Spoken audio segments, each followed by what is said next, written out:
Di dalam permainan catur, setiap bidak punya peran masing-masing dan punya nilai masing-masing. Tapi gimana kalau kita bisa dapetin lebih banyak material dari lawan? Gimana juga kalau kita bisa ngerampas menteri atau queen mereka dan mengubah jalannya permainan?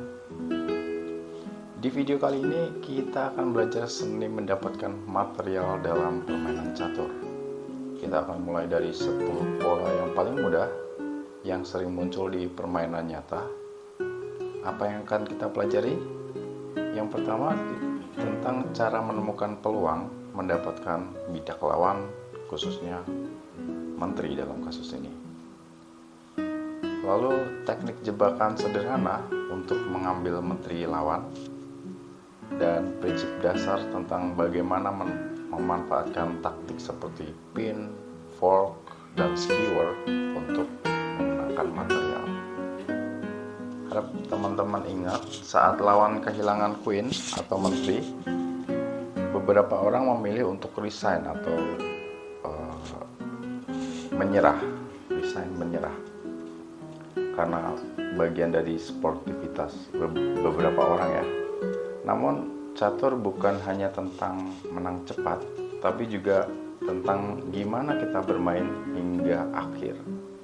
Jadi, apakah teman-teman akan melanjutkan permainan atau menyerah atau resign saat kehilangan material, khususnya menteri? Tolong jawab di komentar ya.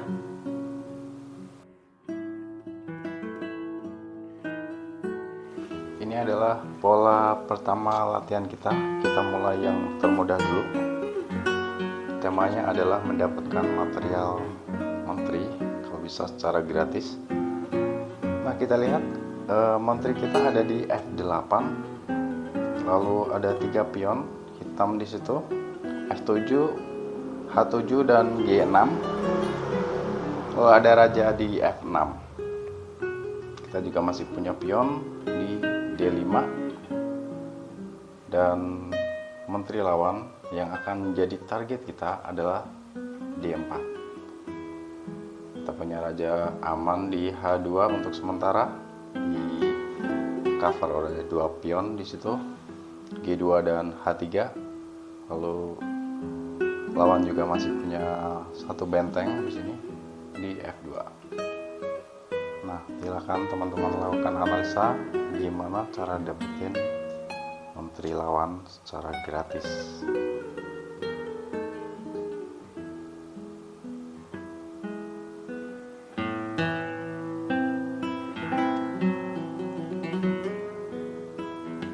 Ya, langkahnya adalah best move. Menteri dari F8 pergi ke H8 untuk melakukan check. Sehingga raja hitam harus pindah, harus pergi dari kotak F6. Bisa ke sini, bisa ke sini, bisa ke sini, ke sini gitu. Jadi asumsinya adalah raja ke sini, ke E7. Nah, kesempatan itu kita manfaatkan untuk memukul menteri lawan. Dapat menteri.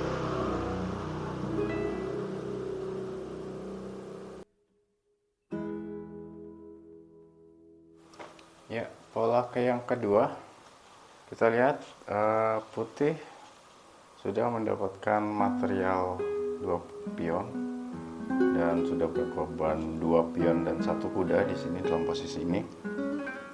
Nah, target kita si menteri ada di D4 kayak tadi, cuman ini lebih complicated sedikit karena masih banyak perwira dan bidak di sini. Kita lihat ada kuda di C3, pion di C4 dan gajah di D3. Kita punya target ada di D4. Raja lawan ada di F7. Situasi seperti ini, silahkan teman-teman lakukan analisa.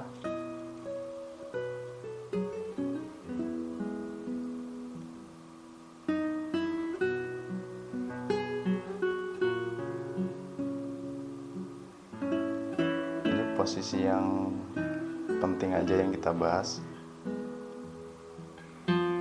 Jadi posisi raja lawan dan target kita menteri lawan yang ada di D4, raja yang ada di F7. Ya. Dan langkah terbaiknya adalah gajah D3 pergi ke G6 untuk melakukan cek.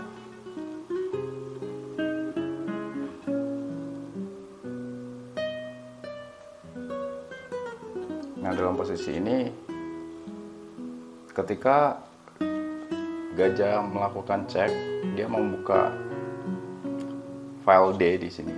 Otomatis menteri posisinya tidak aman. Langkah terbaik untuk hitam biasanya makan atau mukul si menteri pakai pion atau pakai raja. Kita asumsikan aja dia pukul pakai raja. Lalu kita pakai kesempatan tempo itu untuk memukul menteri. Dan kita dapat menteri.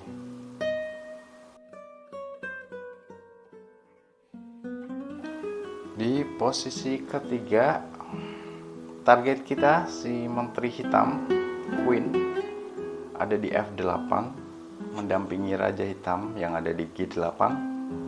Mereka di belakang 3 pion, ada di F7, G7, dan H6. Mereka masih punya satu gajah yang ada di F6.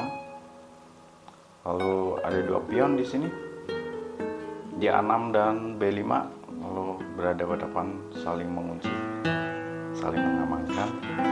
Dan kita masih punya satu gajah di A2. Lalu raja kita masih aman di G1, di belakang 3 pion, F2, G2, dan H3. Nah, silakan teman-teman lakukan analisa gimana cara kita mendapatkan menteri target yang ada di F8.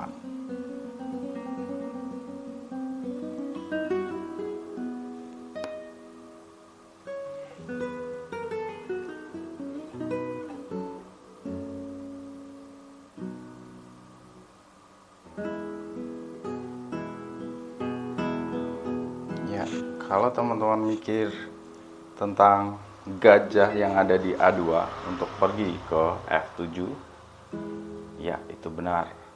Jadi kita pakai gajah dari A2 untuk meluncur ke F7, pukul pion, sehingga kita lakukan cek atau skak. Di situ otomatis ngusir raja yang ada di G8. Nah, di sini menteri hitam nggak bisa makan gajah ya, karena dia statusnya dipin oleh menteri gitu. Jadi statusnya dipaku, dia nggak boleh makan gajah yang ada di F7 karena itu ilegal. Jadi langkah terbaik hitam adalah pergi ke H7. Dengan perginya raja itu kita dapat menteri atau queen secara gratis, karena sudah tidak dilindungi oleh raja. Dan inilah dapat menteri.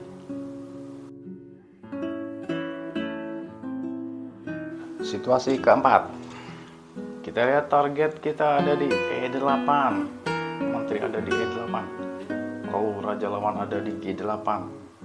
Mereka masih punya satu gajah di G7. Kita ada benteng maju di C7, dilindungi oleh gajah yang ada di A5, namun A5 ini diancam oleh benteng lawan di B5. Kalau ada pion, dan kita ada menteri di F5. Nah, dalam situasi ini silakan teman-teman lakukan analisa untuk mendapatkan target kita yang ada di E8.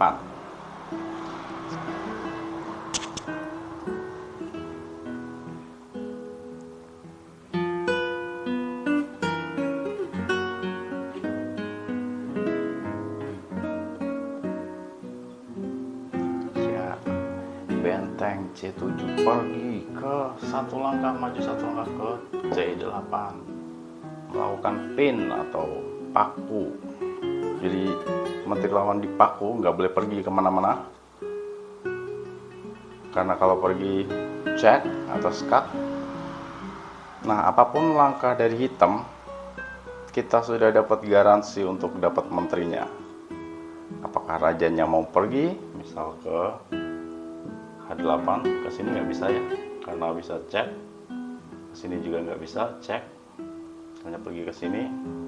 Tinggal kita sikat aja si menteri, dapat.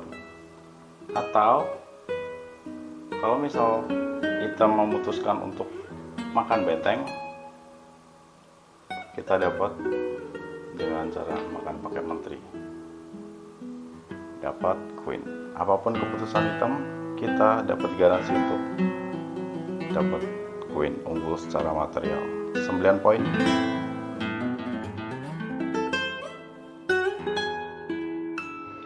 Situasi kelima, kita udah masuk di end game ini.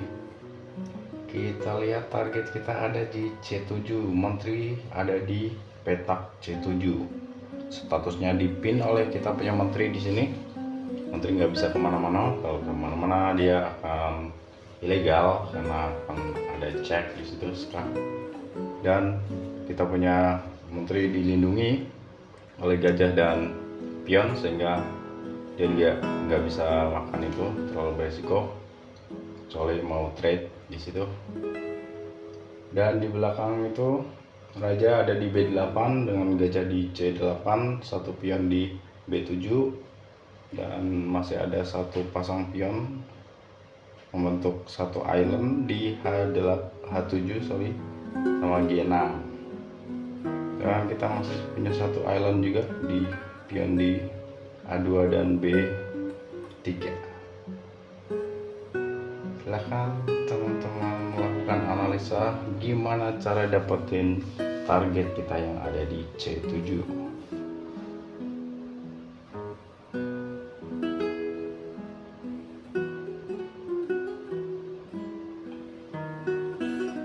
Ya, kita pakai gajah ya. Gajah yang ada di F2 pergi ke A7, cek, mencuri tempo. Langkah terbaik adalah raja makan gajah,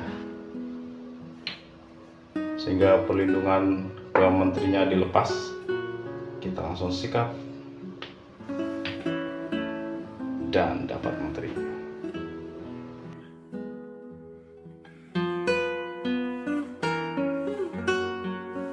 Posisi ke-6, target kita ada di E6, menteri hitam ada di E6. Lalu kita punya duo gajah di sini ada di D2 dan D3. Raja lawan ada di D7, mereka masih punya benteng 2 yang masih ada di base mereka, H8 dan H8. Masih punya 5 pion di A6, A7, B7 D5, G7 dan H5. Nah, di sini raja kita ada di G1 dan sangat rawan kalau sekarang giliran hitam sudah mulai mengancam untuk melakukan back rank checkmate. Namun di sini masih diamankan oleh gajah, dan sekarang adalah giliran si putih, dan target kita ada di E6. Silakan teman-teman lakukan analisa untuk mendapatkan target kita yang ada di E6. Seni mendapatkan material menteri.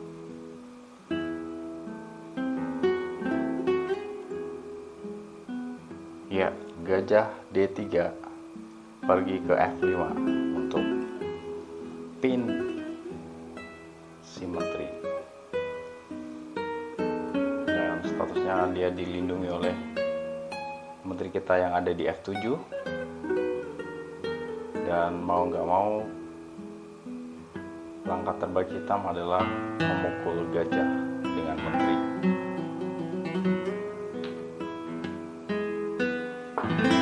Dan kita dapat menteri dengan pukul pakai menteri dan cek. Dapat menteri.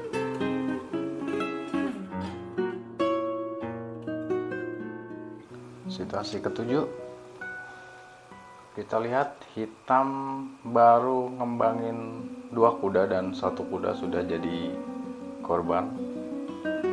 Ya, trade ya, saling tukar kuda. Dan di sini kita sudah ngembangin 2 perwira di sini. Kita lihat target kita masih ada di base D8. Dan kita ada kuda di C3 dan gajah di C4. Silakan teman-teman lakukan analisa untuk mendapatkan target kita yang ada di D8. Petunjuknya ada di pion paling lemah.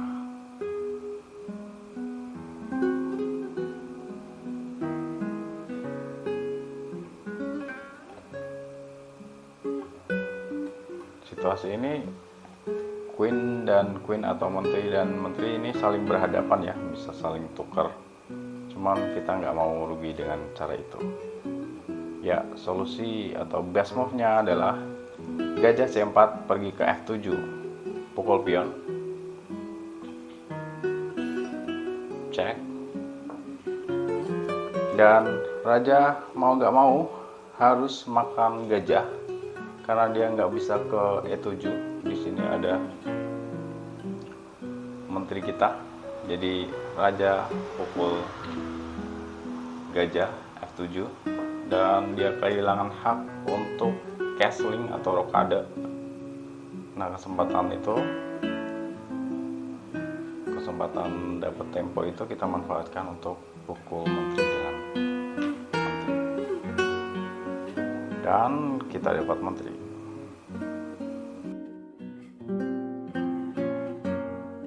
Ya, situasi ke-8. Di posisi ini hitam sebenarnya unggul dengan 1 menteri 9 poin dan kita hanya punya benteng dan gajah. Benteng 5 poin, gajah 3 poin, 8 ya. Mereka unggul 1 poin. Dan si hitam ini 1 langkah bisa mengakhiri permainan dengan menteri pergi ke D1. Lalu mungkin gajah ke sini ke E1, dia makan dan checkmate. Namun ceritanya bukan seperti itu. Kali ini giliran si putih yang dapat giliran.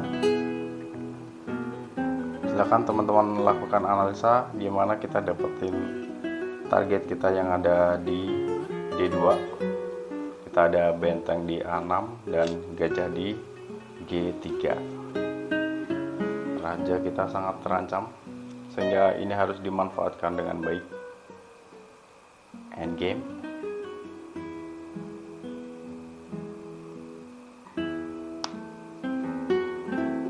Ya, benteng A6 pergi ke D6 untuk melakukan cek. Nah, di sini langkah terbaik adalah menteri dari D2 pukul benteng.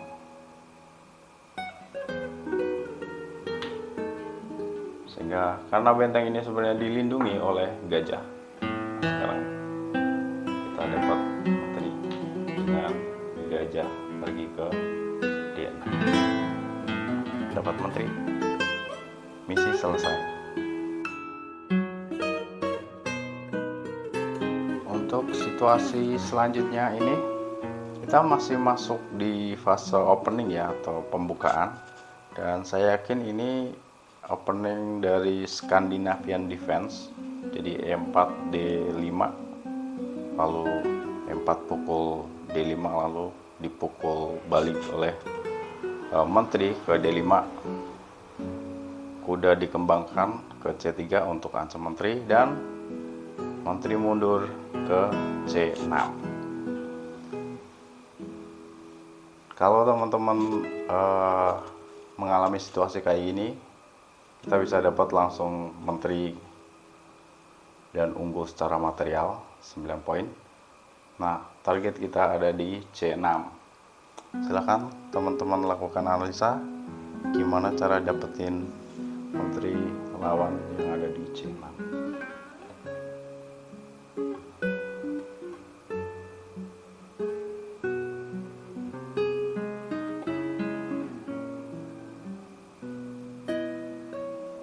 Ya, kita pakai gajah, kita keluarkan gajah yang ada di F1 untuk pergi ke B5. Pin si queen ini kemungkinan hitam ngembangin gajah ke D7. Sebenarnya dia udah bisa untuk ambil lagi, cuman best move nya adalah gajah ke D7.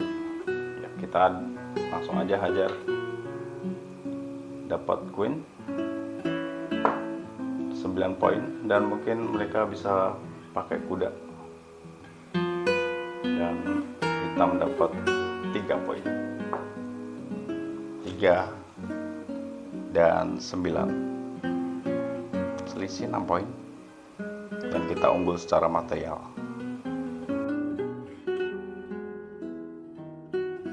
Situasi ke-10 atau latihan taktik terakhir kita untuk video kali ini.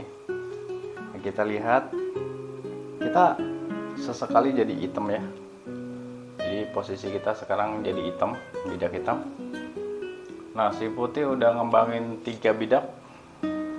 Ada gajah di G2, lalu menteri di D4, dan kuda di C3. Nah, kita masih ada 2 benteng yang masih di base H8 dan A8. Lalu kita punya gajah masih pasif di C8. Nah, target kita adalah menteri yang ada di D4. Kita punya gajah sudah maju ke DB4. Silakan teman-teman lakukan analisa untuk mendapatkan target kita yang ada di D4.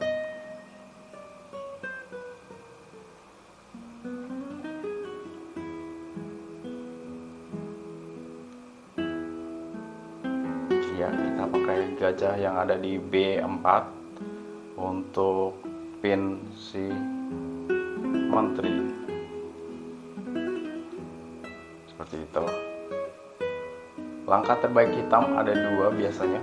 Kalau dia nggak langsung trade gini dan kita dapat menteri, kalau nggak gitu